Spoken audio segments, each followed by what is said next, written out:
Voilà, j'y vais? Oui, je disais bonjour à tout le monde, bonjour Montpellier. Donc cette année encore, je reviens vous parler d'astrologie, mais là on va essayer de le voir dans un contexte encore beaucoup plus large, c'est-à-dire de le mettre en lien avec nos dernières découvertes en astrophysique, en physique quantique, pour encore venir confirmer la véracité de l'astrologie. Donc moi, il y a 23 ans que je m'occupe de thérapie, en fait. J'appelle ça les thérapies énergétiques parce que j'induis plusieurs outils, dont l'astrologie chinoise, dont la lecture de la main et les soins énergétiques. Donc ceci m'a amené à aborder la complexité de l'être humain. Bien sûr, les choses ne viennent jamais par hasard, comme vous le savez certainement.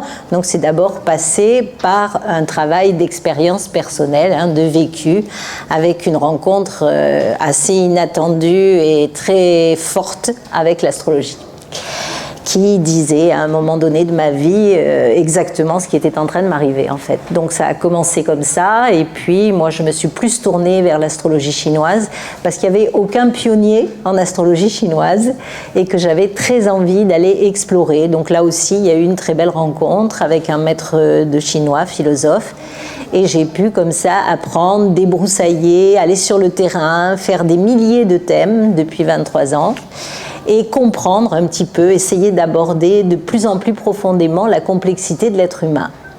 Alors l'astrologie, en fait, elle a quelque chose où on est absolument sûr de sa force, c'est qu'elle tient la route depuis des siècles. L'astrologie, comme la chirologie, l'étude de la main, ce sont des connaissances, je ne veux pas parler d'humosciences, mais ce sont des connaissances qui tiennent la route depuis des siècles. Pensez plutôt, les astrologues, ça date du pays de Sumer, de la Chaldée. On les retrouve en Égypte ancienne, on les retrouve chez les Arabes, on les retrouve en Amérique du Sud, en Inde, en Chine, partout il y a des astrologues. Et je vais d'ailleurs passer par certaines prophéties que vous ne connaissez peut-être pas et qui ont été extrêmement fortes et vraies. Alors, en ce qui concerne l'astrologie, pourquoi est-ce qu'on la voit moins aujourd'hui? Parce qu'à un moment donné, au Moyen-Âge, la religion l'a détrônée, tout simplement. Alors, elle a continué quand même sa route, mais plus chez les rois, chez les personnes, bon, nos hommes politiques en ont encore, je vous rassure. Ils ont encore des astrologues pour essayer d'écouter un peu la sagesse de l'univers. Mais ceci étant dit, c'est quand même toute l'idée religieuse du Moyen-Âge qui a bloqué les connaissances astrologiques et l'astrologie. En fait, c'était tout simplement une lutte de pouvoir. Alors si on se réfère justement à ces grandes périodes astrologiques, donc comme je vous l'ai dit, on la retrouve dans tous les pays du monde, je suis allée chercher en fait plusieurs prophéties, dont certaines que je ne connaissais pas, pour vous en parler. Alors, on va trouver en Mésopotamie ancienne un astrologue très célèbre qui s'appelait Béroz, donc 300 ans avant Jésus-Christ, donc vous voyez sa date, c'est lui qui a monté la première école d'astrologie, et entre parenthèses, vous ne savez peut-être pas que le premier astrologue était un jardinier, donc le lien terre-ciel, il était là. On va trouver la grande période, en fait, Catherine de Médicis, Henri II. Alors là, bien entendu, tout le monde en a entendu parler. On trouve d'abord son astrologue favori, qui était Ruggieri, et puis ensuite Nostradamus, notre fameux Michel de Notre-Dame, qui avait parfaitement prédit dans ses quatrains la mort d'Henri II. Il n'y avait pas que lui, il y avait un autre astrologue à l'époque italien qui avait dit ceci, il avait dit qu'Henri II mourrait d'une blessure grave à la tête dans sa quarantaine, il est mort autour de 38 ans, donc c'était juste aussi. Alors on va trouver aussi un astrologue très célèbre dont vous avez peut-être entendu parler, c'est John Dee, donc c'est la période d'Élisabeth Ier. Et cet astrologue, en fait, c'est le premier qui a commencé à dire que grâce au support, donc lui, son support, c'était la boule de cristal, on pouvait entrer en contact avec les anges et les esprits. Donc vous voyez aujourd'hui où on travaille énormément avec les anges, avec les entités, et ben c'était lui le précurseur, ce fameux John Dee. Donc il a fait plusieurs révélations à ce propos. Et plus près de nous, on va trouver au XXe siècle, alors là je la découvre en fait en même temps que vous, l'astrologue de Richard Nixon aux États-Unis, qui s'appelait d'un nom qui s'en rapproche, elle s'appelait Jane Dixon. Et elle avait prédit la mort de John Kennedy 6 ans avant sa mort, en 1956. Elle avait également prédit que Nixon ne finirait pas son mandat, ce qui s'est avéré vrai, et elle avait parlé de 2 tours ou de 2 immeubles gigantesques, il y aurait une explosion, donc bien sûr on pense au World Trade Center. Donc vous voyez quand même, il y a eu énormément de prophéties qui se sont véritablement révélées, donc l'astrologie de ce côté-là, côté donc prophétique, quand même tient la route, même si on la remet souvent en question de cet abord-là, c'est-à-dire qu'on doute beaucoup de la véracité des prophéties, mais il y en a qui se sont réellement avérées vraies. Alors, plus près de nous, on verra un petit peu ce que les prédictions de Nostradamus pour 2025 et d'Edgar Cayce, je pense que vous en avez peut-être entendu parler, mais je veux revenir surtout sur l'astrologie, qu'est-ce que ça nous apporte ? Il y a différents moyens de connaissance possibles, bien sûr, et c'est vrai que la psychanalyse, avec le XXe siècle, nous a amené, j'ai envie de vous dire, la part horizontale de l'individu. Pour moi, l'astrologie a une part horizontale et une part verticale. La part horizontale, c'est celle de notre lien à la Terre, c'est-à-dire de notre lien à la généalogie et de l'histoire de notre incarnation. On pourrait l'appeler personnalité. L'astrologie tient compte de la personnalité, c'est-à-dire des tendances, de l'hérédité, de tout ce qu'on vient endosser dans notre tunique de chair pendant cette vie présente. Ça, c'est la personnalité. Cette personnalité, elle a été bien mise en évidence par Carl Jung. Alors, pourquoi est-ce que je vous dis que l'astrologie en tient compte ? Eh bien, c'est que l'astrologie, qu'est-ce que c'est ? C'est des chiffres. C'est une date de naissance. Or, Carl Jung nous dit très clairement que nous sommes venus pour répondre à une question de nos ancêtres et que l'inconscient se souvient des chiffres. Voilà l'histoire. Par conséquent, notre personnalité est bien écrite dans ce premier chiffre de naissance. Alors, quand je dis écrite, je ne veux pas pour autant essayer de la définir ni de la mettre en caricature.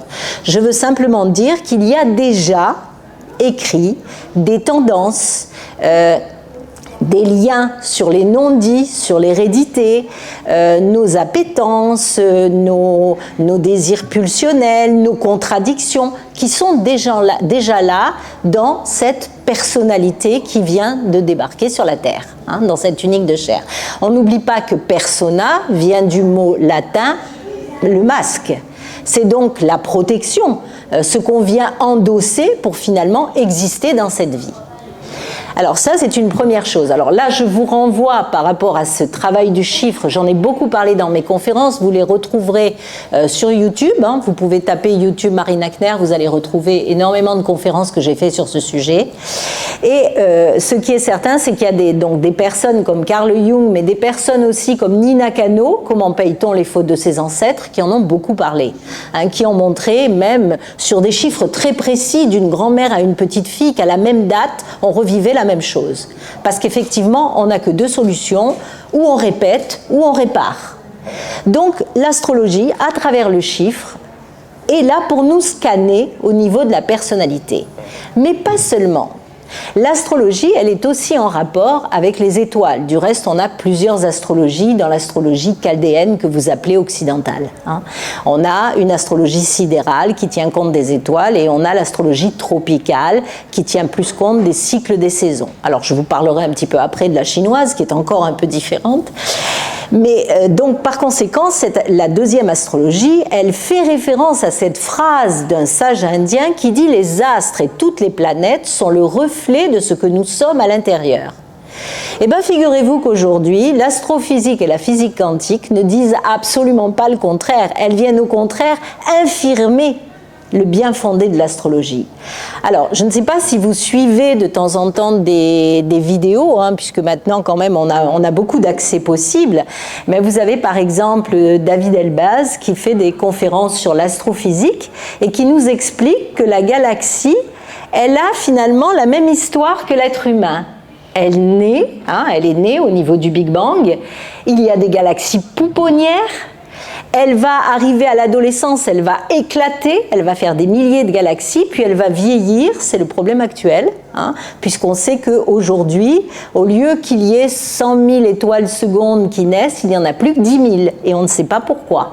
Donc, elle suit un parcours naissance, adolescence, maturité, vieillesse, et nous sommes complètement en relation, en interrelation avec toute cette galaxie qui marche avec nous.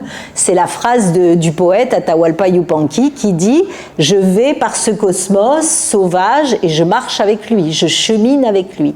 On n'est absolument pas séparés.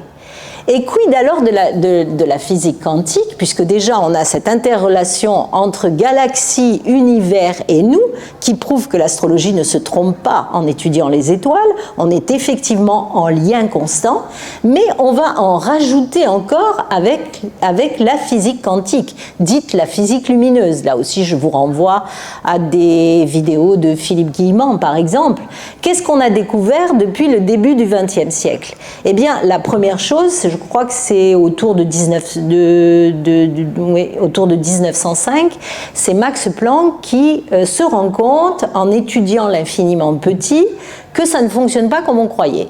On croyait à un temps absolu.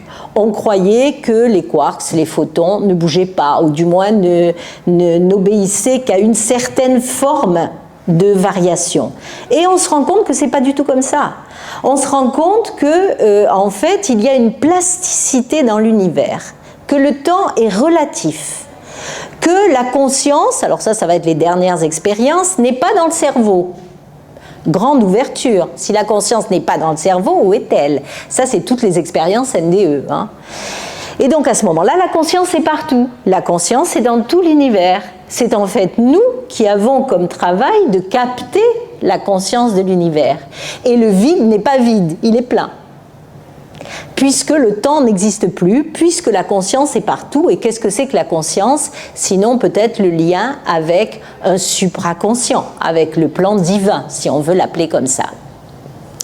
Et bien justement, par rapport à ça, c'est très intéressant parce qu'à ce moment-là, ça veut dire, ou ça nous met en relation entre le fait que l'univers autour de nous, la conscience est partout. La conscience est aussi dans les étoiles, dans les objets, dans le plus petit objet, comme dans le plus grand objet. Et la physique quantique nous dit, et en plus, il y a une plasticité. C'est-à-dire que autour de nous, en physique quantique, l'objet est modifié par le regard de la personne qui se pose sur lui. Ce qui veut dire que tout est modifiable, que rien n'est absolu ni figé.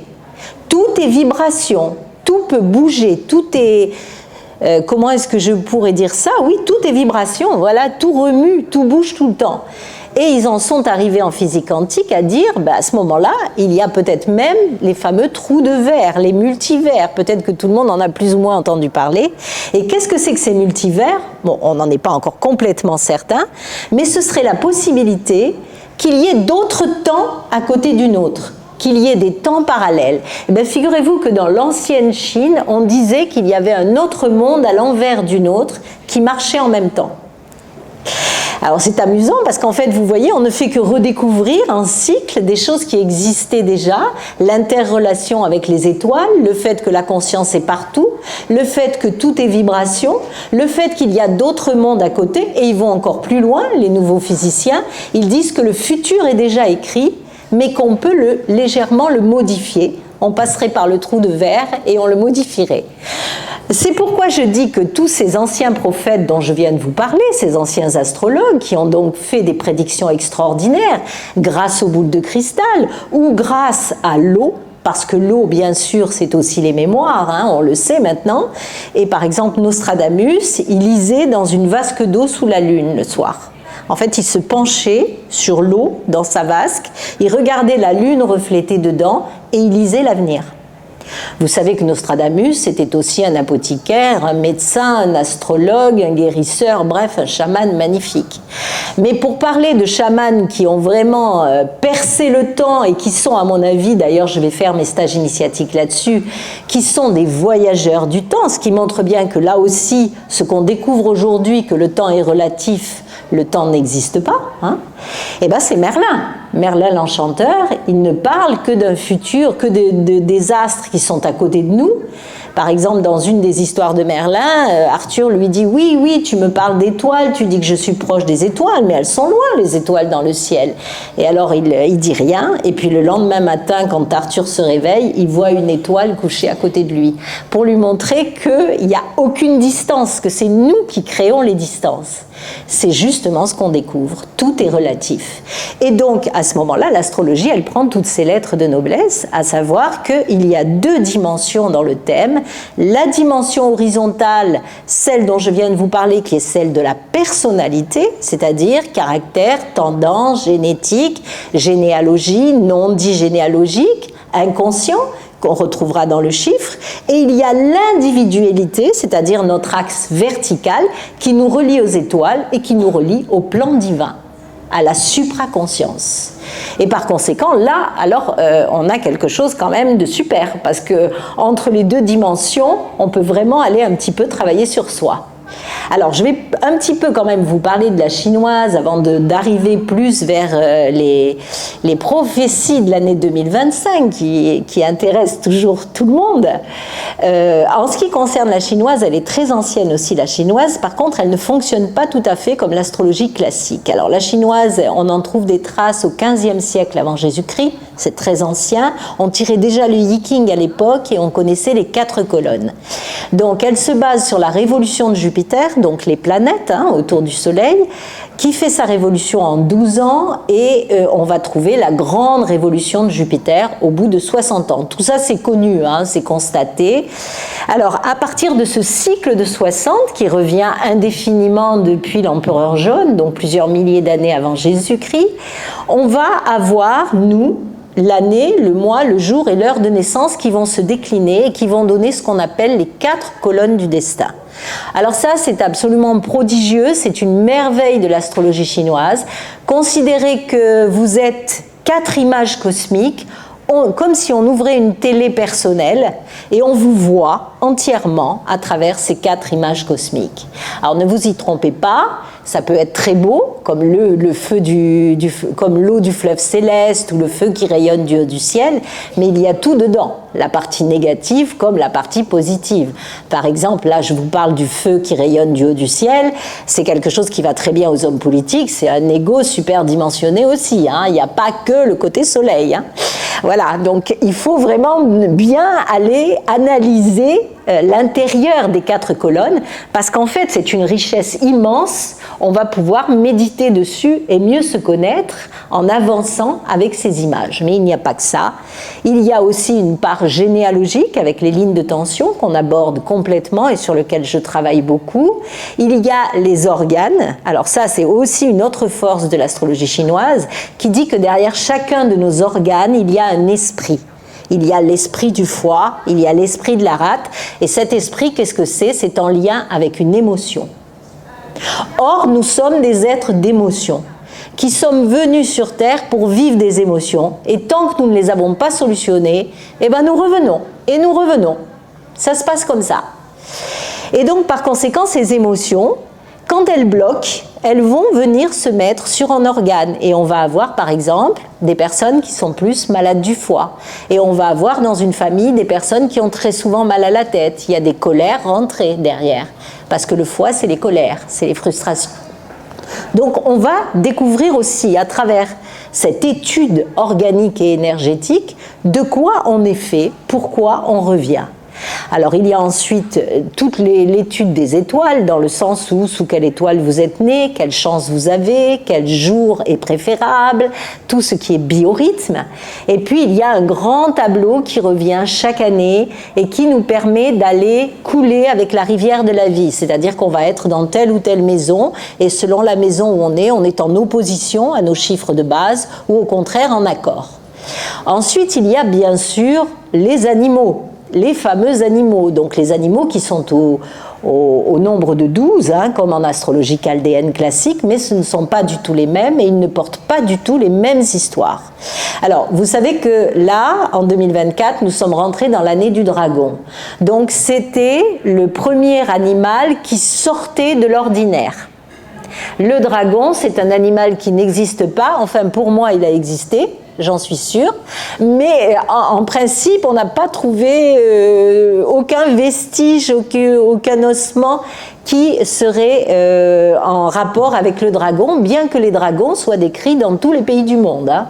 Et à l'époque, on n'a pas de télé, on n'a pas de portable. Hein, donc, il faut croire qu'on a tous le même imaginaire, alors. Mais par conséquent, le dragon, ça veut dire quoi, cette année 2024? Ça veut dire qu'il faut s'envoler, il faut changer tous les schémas. On ne peut plus rester dans le monde qu'on a connu. C'est ça le dragon. Le dragon, il nous incite, il nous pousse, il nous stimule à changer. Regardez tout ce qui se passe. Hein. C'est tout à fait en rapport avec l'année du dragon, sans compter le fait qu'on est rentré aussi dans l'ère du Verseau et que l'ère du Verseau, c'est le porteur d'eau qui nous amène là aussi à décoller. Donc on nous demande de changer et ce travail de changement, c'est un gros effort en fait qu'on nous demande parce que c'est un petit peu comme si toutes les énergies qu'on a connues jusqu'à aujourd'hui devaient disparaître pour faire place à un monde nouveau et à un nouveau paradigme qui sera fait de plus de solidarité, de plus d'humanité, de plus de groupes aussi qui travaillent dans le même sens. Bien sûr, on n'y est pas encore arrivé. Hein. En fait, là, on est plutôt dans le gouffre. Hein. Et en plus, on a Pluton qui est rentré en novembre de façon extrêmement sociétale dans le signe. Et je l'ai mis en vidéo sur Instagram, si certains d'entre vous les regardent ou me suivent. Pluton, c'était la Révolution française. Quand même.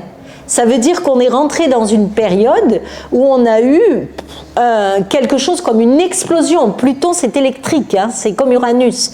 Donc, on est dans l'idée qu'on est dans un moment d'explosion. Donc, on a eu la Révolution française, on a eu le siècle des Lumières. C'est assez long, hein, la Révolution de Pluton, ça dure 180 ans, donc c'est assez long. Et on vient de rentrer dedans. Au niveau sociétal, donc au niveau des groupes.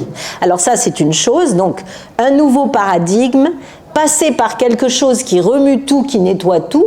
Il ne faut pas oublier que Pluton, c'est le dieu des enfers, hein, c'est Hadès, on descend, on va dans nos ombres, on doit aller dans nos ombres, alors au niveau général, mais aussi au niveau individuel. Et qui plus est, on rentre dans l'année du serpent de bois.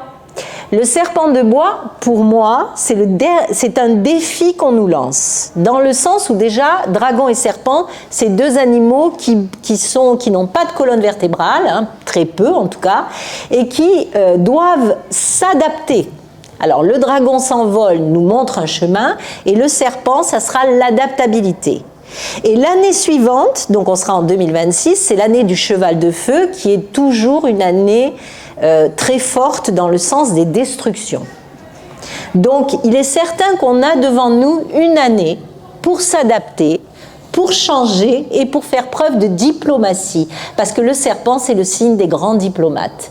Donc considérons qu'au niveau mondial, si on a des grands diplomates comme hommes politiques, tout ira bien. Si on ne les a pas avec nous, ça sera beaucoup plus difficile. Donc, par ailleurs, on est quand même dans un lien avec le bois, et le bois, c'est la créativité, c'est aussi tout ce qui va toucher la nouveauté, donc des nouveautés scientifiques, des nouveautés peut-être au niveau cosmique, hein, aussi, des découvertes, parce qu'il faut bien penser qu'on n'est pas la seule galaxie, qu'on est en train de faire beaucoup de recherches, et que ça va nous amener certainement à nous relier à d'autres choses, donc là encore de nouveaux paradigmes. Donc on entre dans une année, alors le serpent ça bouge aussi, hein, c'est une vouivre, donc il peut y avoir des tas de choses au niveau de la planète, hein, tout ce qui est, d'ailleurs Edgar Cayce l'a dit, hein, c'était aussi un très grand prophète, il a dit on allait entrer dans une nouvelle ère, mais que pour entrer dans cette nouvelle ère, il fallait vivre des soubresauts plus sombres, parce que rien ne se fait sans un grand nettoyage. Donc lui, il est persuadé qu'à partir des années peut-être 2030, on va arriver à tout à fait autre chose. On va arriver à plus de solidarité, on va arriver à plus d'humanité, mais que pour ce faire, il faut passer par une période de cataclysme. Et pour lui, je ne sais pas, hein, pour lui 2025, ça sera l'apparition de l'Atlantide. C'est-à-dire que l'Atlantide va ressurgir des eaux du côté des îles Bimini. Donc je vous le dis, en tout cas, voilà, il y a ça, c'est certain. Alors pour Nostradamus, il a une vision de nos hommes politiques assez dure, puisqu'il dit que 2025, ce sera des vautours. Je vous dis le mot tel qu'il est, hein, c'est ce qu'il a employé dans ses quatrains. Il dit que là, au niveau politique, il y aura énormément de vautours. Donc, on peut, je ne cite pas, mais on peut déjà penser qu'effectivement, on en a quelques-uns qui vont quand même être assez durs, assez costauds au niveau de la planète. Donc, défi dans tous les sens, l'année du serpent. Défi pour l'écologie, défi pour la politique, défi pour les agitations mondiales de partout, hein, pour essayer de trouver à la fois diplomatie et entente. Ça va être le défi de l'année du serpent. Et en même temps, au niveau familial, le serpent bois, c'est aussi, reconsidérer la famille, refaire de nouvelles familles. Alors des familles d'âmes, des familles associatives, des familles de groupes qui pensent la même chose. Ça sera ça aussi l'année du serpent. Après, je pense que vous me poserez toutes les questions que vous voulez par rapport à l'année du serpent. Voilà un petit peu ce que je voulais en gros vous dire. On va peut-être en arriver aux questions. Pour moi, l'astrologie, alors déjà ça a été, donc, comme je vous l'ai dit, une rencontre très personnelle dans ma vie, très mouvementée mais très personnelle. Et je pense vraiment que c'est un des outils les plus puissants qui existent pour se connaître. Et comme je vous l'ai dit, se connaître dans notre dimension terrestre, donc dans la personnalité, qui est une dimension plus terrienne aussi, et dans notre dimension de lumière, puisque nous sommes quand même des êtres de lumière au-delà des apparences terrestres. Alors maintenant, je vais vous laisser peut-être la parole. Vous avez peut-être beaucoup de questions à me poser et dites-moi.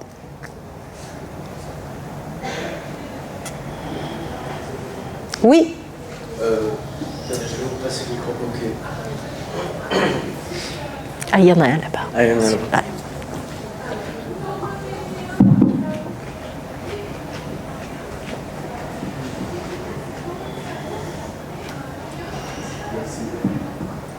Bonjour. Bonjour. Alors, je viens d'arriver, j'ai pas assisté au début, Oui. donc ma question elle va porter sur ce que j'ai entendu. J'ai entendu que l'astrologie chinoise, pour vous, c'était une rencontre personnelle. Oui. Et que c'est un des outils les plus forts pour se connaître. Oui. D'accord, mais en fait, ma question, c'est que on a tous une vie avec des rencontres différentes, on rencontre tous des choses différentes. Oui. Mais alors, pourquoi l'astrologie chinoise est pas... Pourquoi est-ce que nous, avec nos vies, Oui. pourquoi ce serait l'astrologie chinoise et pas... Et pas un autre moyen? Oui. Oui. Et en fait, je dis ça parce que derrière, il y a l'idée, en tout cas ce que je pense, Oui. c'est que plus on a de croyances, moins on se connaît justement. D'accord. Et du coup, parce qu'une croyance, c'est quelque chose qu'on tient, qu'on défend même. Du coup, je me dis... voilà, je ne sais pas ce que vous en pensez. Oui, je comprends ce que vous voulez me dire. Alors, est-ce que l'astrologie est une croyance? Non, je pense que l'astrologie, il faut faire l'expérience de l'astrologie. Voilà, il n'y a pas d'autre solution. En fait, c'est une expérience de vécu, c'est-à-dire vous rencontrez un thème, ou vous rencontrez une personne qui parle de vous, sans même vous avoir jamais vu, même quelquefois vous ne la voyez pas elle-même, c'est à distance, et elle vous dit des choses de vous qui sonnent vraies. Je crois que je ne peux pas dire mieux, qui sonnent vraies. Vous savez, il y a un chef indien qui a dit « Tout ce qui passe à côté de moi et qui me parle, c'est que c'est pour moi ». C'est dans cette dimension-là. C'est-à-dire que c'est le début de quelque chose qui vient sonner à l'intérieur de vous, qui vient vous heurter, et vous vous dites comment c'est possible. Oui, j'avais peut-être pas vu cet angle-là. Donc ça n'a rien d'une croyance. Non seulement il faut en faire l'expérience personnelle, mais en fait moi je suis passée par des milliers de thèmes. C'est-à-dire je n'ai pas absorbé ça en me disant oui parce que tout le monde dit que l'astrologie parle de vous. Non, non, je suis passée par énormément d'expériences, énormément de thèmes. J'ai vu énormément de gens en 23 ans et pour faire faire un rapport entre la vie de la personne, son caractère, ce qui lui arrivait, puisqu'au fond, voilà l'histoire. On peut dire, beaucoup de personnes ont dit, oui, mais alors rentrer dans l'astrologie, donc comme vous dites, peut-être une croyance, c'est croire qu'on a un destin figé. Or, c'est faux. L'astrologie n'a jamais parlé de destin figé. Elle vous donne un dessin ou des piliers qui sont votre base de données. À vous de faire comme en physique en quantique. J'ai dit que l'observateur modifiait la chose observée. Eh bien, c'est exactement ça. À vous de venir voir votre thème pour en tirer la substantifique moelle et peut-être en sortir autre chose parce que vous aurez compris ce qui ne va pas ou ce qui bloque. C'est ça, l'astrologie. L'astrologie, c'est tout à la fois, c'est de la psychanalyse, c'est de l'analyse, hein, c'est de l'analyse quand même, et c'est autre chose que de l'analyse. C'est le petit plus, c'est le lien avec la supraconscience, avec tout ce qui est autour de nous, avec une réalité qui nous dépasse. Ça reste quelque chose de magique. Comment est-ce que c'est possible que simplement une figure géométrique parle de vous et même trouve parfois à certains moments de votre vie ce qui vous arrive? Comment c'est possible? C'est pas une croyance, c'est que vous le vivez en face de ce dessin, si ça vous arrive. Donc je ne crois pas qu'il faut le mettre sous terme de croyance. C'est pas une religion, l'astrologie, hein. Il ne faudrait pas le mettre dans le bloc uniforme des religions. Après, vous me dites, oui, mais dans notre vie, on avance aussi avec des rencontres. Je suis tout à fait d'accord. Il est certain qu'il y a plein de moyens, il n'y a pas que l'astrologie. C'est simplement que, quand on a fait cette rencontre, on prend conscience qu'elle nous parle de notre structure horizontale et verticale, c'est-à-dire de notre lien à une conscience plus grande que nous, qui est le divin, qui est une supraconscience, et de notre personnalité horizontale, c'est-à-dire celle que vous allez vivre dans cette vie, avec vos tendances, avec votre psyché, avec ce dont vous avez hérité. Et on va faire avec les deux, mais c'est quand même magique. Et il y a peu de rencontres qui nous parlent de ces deux côtés. Ok, merci. Mais juste, c'était ça le point, c'est que vu que l'astrologie n'est pas le seul moyen, non, en fait, oui. Si je parle à un prêtre, à oui. un imam, si je parle à une tireuse de tarot, oui. En fait, c'est... Oui. Je me demande parfois si le point, c'est pas tant le moyen, oui. Par lequel on découvre les choses. Le support. Ouais, le support, ça c'est peut être même en lisant des philosophes, certains oui. scientifiques, certains artistes. Oui. En fait, il y a un truc commun à tout ça qui est que, enfin, parfois il y a quelque chose de commun. Et mon point, c'est que je pense pas que un moyen. Oui. Soit le seul. Non, plutôt une fin. C'est pas une fin. Ah non, oui, vous avez raison, c'est pas une fin. C'est pas une fin, c'est... Les moyens permettent d'accéder à quelque chose, et c'est ce quelque chose qui est commun à tous les moyens. Si vous voulez, oui, pourquoi pas? Si vous voulez, oui, c'est possible. Le thème, c'est un départ pour essayer d'aller un peu analyser vos ombres et retrouver votre lumière. C'est aussi ça le thème, puisque je vous dis, il fait part des deux structures. Il est évident qu'il y a un point commun entre philosophie, religion. D'ailleurs, astrologie et religion ont été main dans la main pendant très longtemps, hein, jusqu'à ce que la religion la détrône parce qu'elle considérait qu'elle était trop puissante. C'est évident. Mais je pense qu'il ne faut pas voir les choses comme ça, dans le sens où ça fait partie des rencontres, l'astrologie, et quand on est prêt pour rencontrer son thème, ça va être le départ de quelque chose de très important, d'un cheminement très important, qui va très loin. C'est pas seulement juste un tirage de cartes. Ça va plus loin. Ça va chercher le cheminement de votre âme. C'est pas juste, c'est un support, oui. En fait, pareil, je reviens, mais un prêtre, un imam me dirait la même chose. C'est pas juste une prière, oui. Ça va plus loin. Je suis d'accord. Alors lui, il vous mettra directement en lien avec le côté vertical, mais par contre, il n'analysera pas le côté horizontal, c'est-à-dire votre personnalité, ce que vous vivez dans cette vie. Qu'est-ce que vous avez hérité des parents? Quelles sont vos tendances? Pourquoi votre psyché est comme ça? Ça, non, il l'aura pas. Il n'aura que l'axe vertical. Moi, ce que je vous dis, c'est que l'astrologie tient compte des deux axes. Et c'est ça qui est super intéressant. Parce qu'en fait, elle nous aide dans l'incarnation et elle nous aide dans la partie plus lumineuse. Est-ce qu'il y a d'autres questions? Oui? Oui, moi j'en ai plusieurs. Je voulais d'abord savoir, quand vous parlez des étoiles en astrologie, c'est-à-dire que vous regardez dans le thème la place des étoiles, en fait, par rapport aux planètes. En astrologie chinoise ou les autres? Ben justement. Alors l'astrologie chinoise, la mienne du moins, elle tient surtout compte des planètes autour du Soleil. Hein. Mais il y a une astrologie chinoise qui tient compte de 108 étoiles, mais c'est un peu compliqué. Mais quand vous parlez de verticalité... De verticalité, je pense au nœud nord, au nœud sud, en astrologie classique, et en astrologie chinoise, à la tête et à la queue du dragon. C'est-à-dire vraiment, voilà, toute cette individualité. Astrologie sidérale aussi, hein, on pourrait voir ça comme ça. Mais oui, il y a cette dimension-là. Donc voilà, la deuxième question, c'était qu'est-ce que vous trouvez qu'apporte plus l'astrologie chinoise par rapport à l'astrologie chaldéenne, par exemple? Alors, personnellement, j'ai monté mon thème de tous les côtés. Oui. Mais ce que m'a apporté l'astrologie chinoise, c'est la notion d'éléments et la notion au niveau des animaux du zodiaque. Bon, je vous en ai peu parlé, hein, du dragon. Bon, enfin là, quand même, on est rentré dans les maisons du mystère, hein, dragon, serpent. Mais cette dimension-là, dans le zodiaque chinois, elle est extrêmement précise et extrêmement raffinée, plus que la chaldéenne. D'accord. Ouais, on se retrouve d'ailleurs souvent beaucoup mieux dans les signes chinois que dans les signes classiques. Je l'ai beaucoup entendu. Parce qu'elle amène une nuance. On a 4 têtes en astrologie chinoise. Donc on tient quand même compte d'une grande complexité. On n'est pas que dragon. On est dragon, chien, mettons lièvre et buffle. Il va falloir faire... En astrologie aussi, on n'est pas que... Non, on a l'ascendant. On a l'ascendant. On a la place. Nous aussi, on a des places. Mais déjà, rien que cette facette possible de 4 têtes qui vont devoir se nuancer et s'accorder ou pas, ça donne déjà une image extraordinaire de la personne.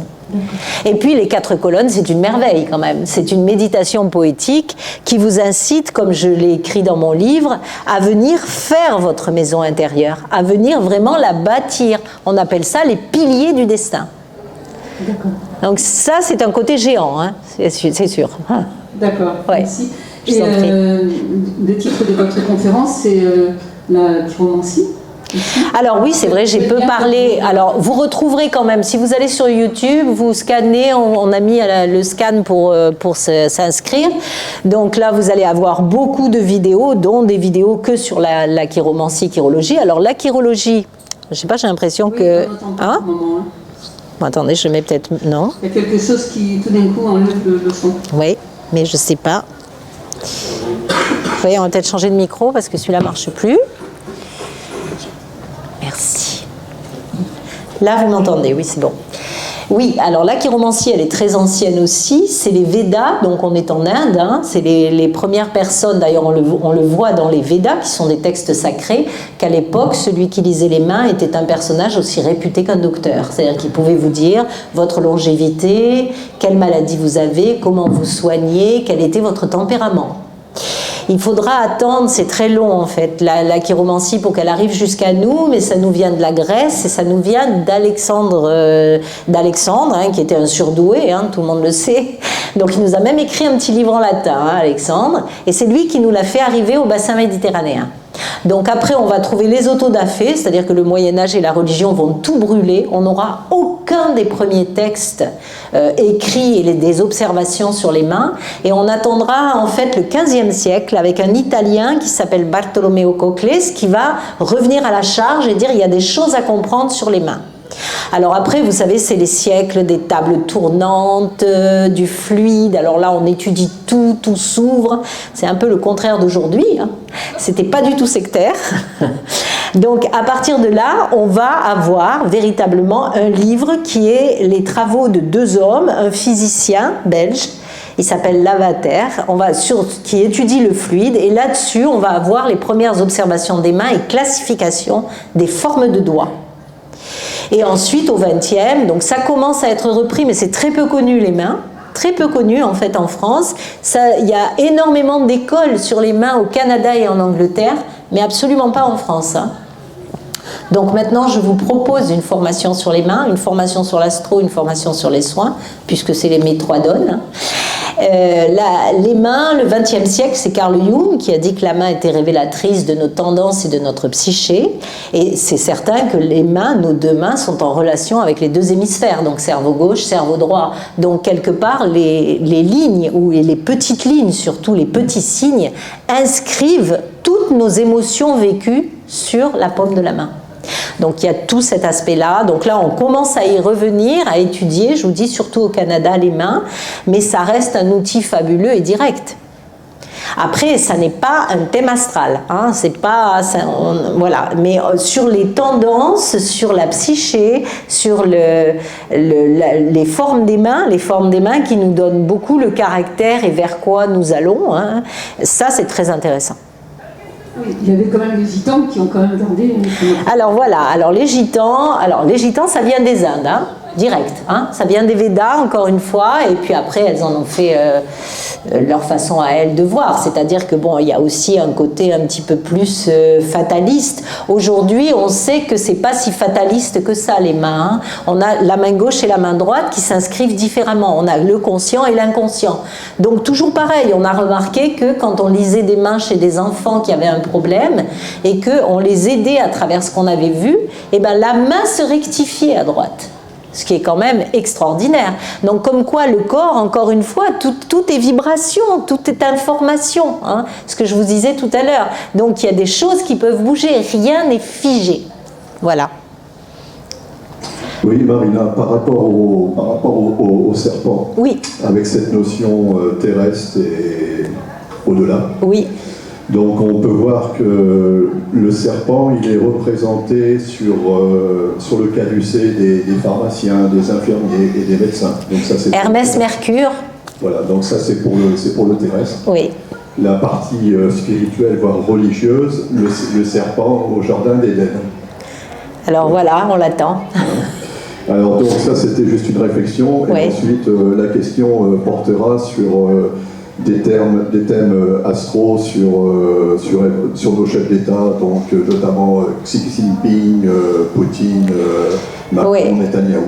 Oui, ben voilà, comme je vous dis, l'année du serpent, ça va être la diplomatie, ou alors on arrive à une année du cheval destructrice en totalité.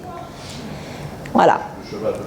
Cheval de feu là, pas de Troie, mais enfin c'est peut-être un cheval de Troie. Mais disons que les années quand on regarde dans l'histoire les années cheval de feu, c'est vraiment explosif. Hein.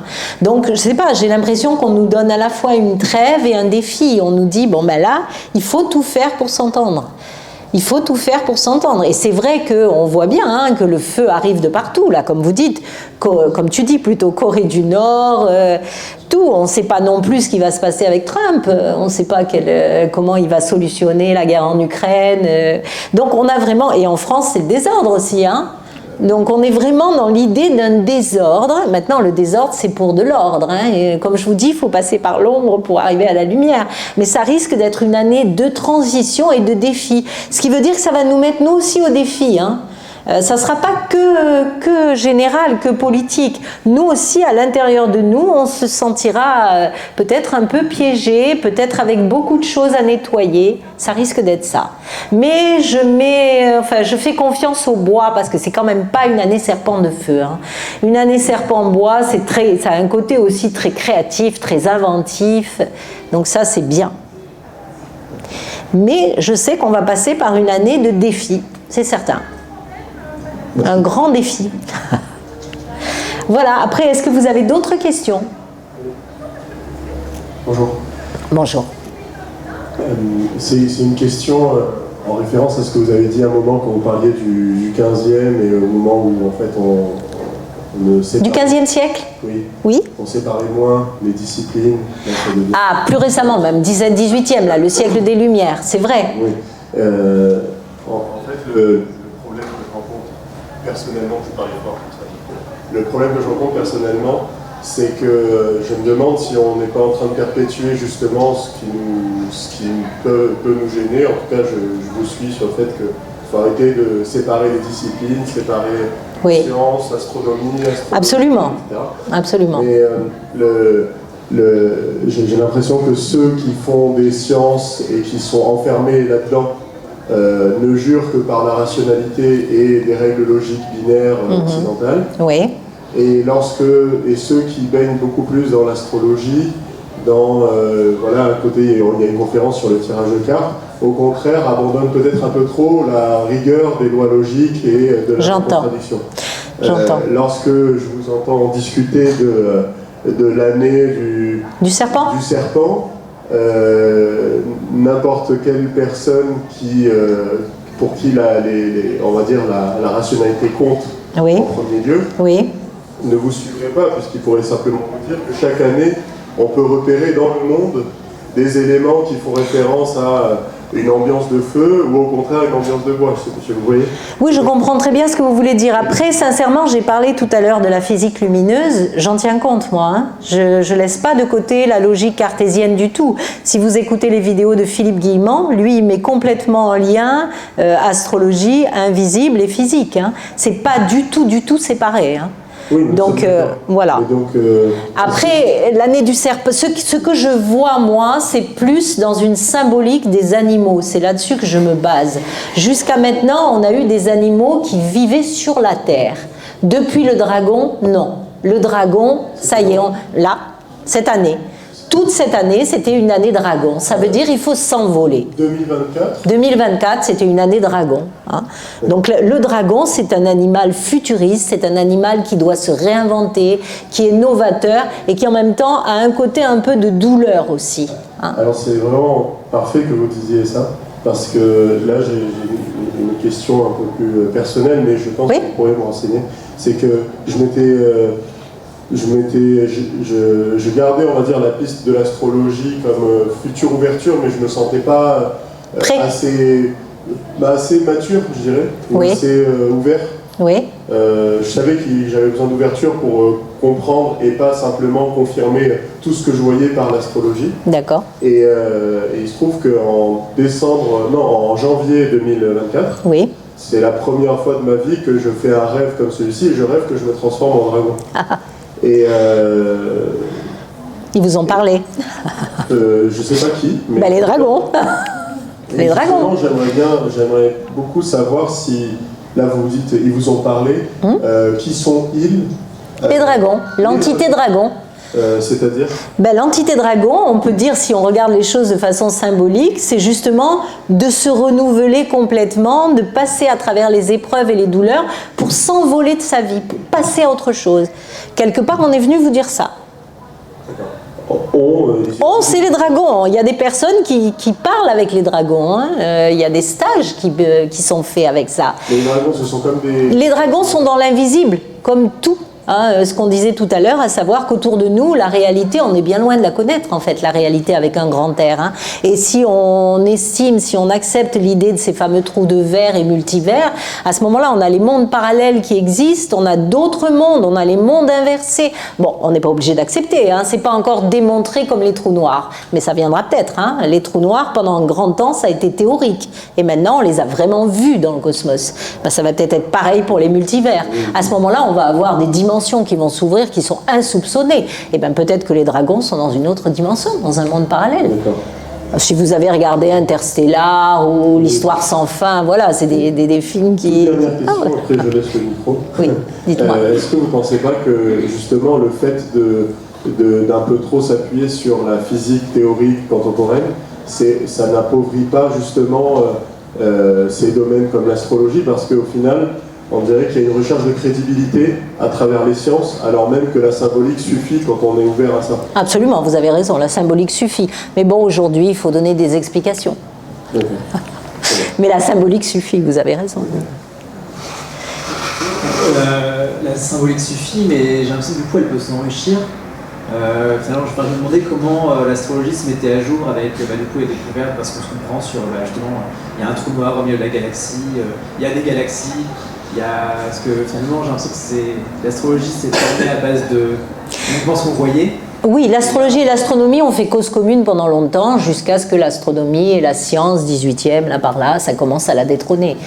Alors, l'astrologie, encore une fois, l'astrologie, c'est ce que je vous disais tout à l'heure sur les galaxies, quand je vous ai parlé de la naissance des galaxies pouponnières, et du fait que la galaxie, finalement, elle a une vie comme la vie de l'homme. Elle naît, à l'adolescence, elle éclate de tous les côtés, elle a une maturité, et elle est en train de vieillir, voire de mourir. Hein. Voilà ce qu'on a appris. Hein. Il y a beaucoup moins d'étoiles qui naissent à la seconde maintenant. Hein. C'est quand même passé de 100 000 à 10 000. Hein. C'est pas beaucoup. Hein. C'est pour ça d'ailleurs que les astrophysiciens disent qu'il ne faut pas se faire de soucis au niveau de la natalité. Ils disent, voilà, tout le monde dit que le problème c'est la natalité sur la Terre. En fait, comme on suit la galaxie, ça va redescendre.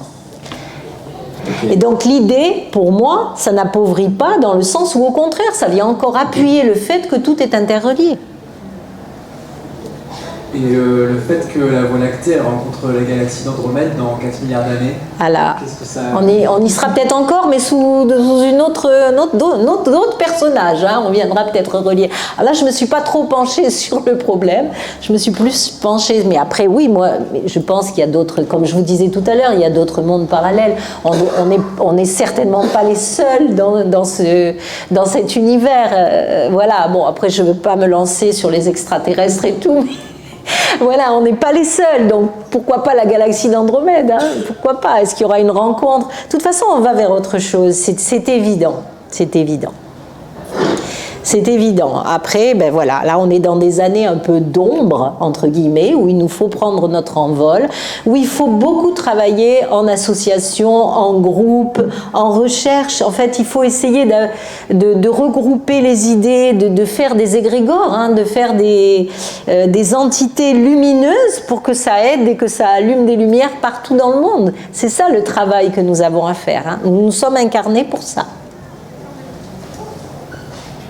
Voilà, c'est essayer d'accentuer la lumière partout. Est-ce qu'il y a d'autres questions? Non, alors bon, après vous pouvez venir me voir au stand. Donc bien sûr sur le stand, je vous propose le thème, la main ou le Yiking, qui est un oracle chinois très intéressant. Après vous allez donc découvrir mes livres. Laure va vous donner le scan pour aller sur les conférences si vous avez envie d'aller les écouter sur YouTube. Et puis, bah oui, il y a aussi, je propose beaucoup de stages. Je propose des stages de Tao, des stages initiatiques où justement on va aller voir les voyageurs du temps, dont Merlin, dont beaucoup de monde cette année. Et puis des formations à la carte, astro, main et soins. Voilà, je crois que je vous ai à peu près tout dit. Est-ce que c'est bon? Il n'y a pas d'autres questions? Et puis je vous souhaite une très bonne continuation dans ce salon.